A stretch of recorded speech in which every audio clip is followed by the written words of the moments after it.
বিহু আহি পালেহি কুলিয়ে কান্দে ৰৈ ৰৈ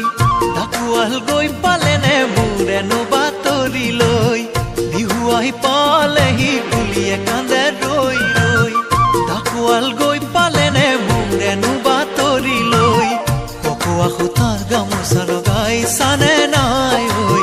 সান্দহ চিৰা খুন্দিবা বিহু যাম ছুটি লৈ দেহিয়া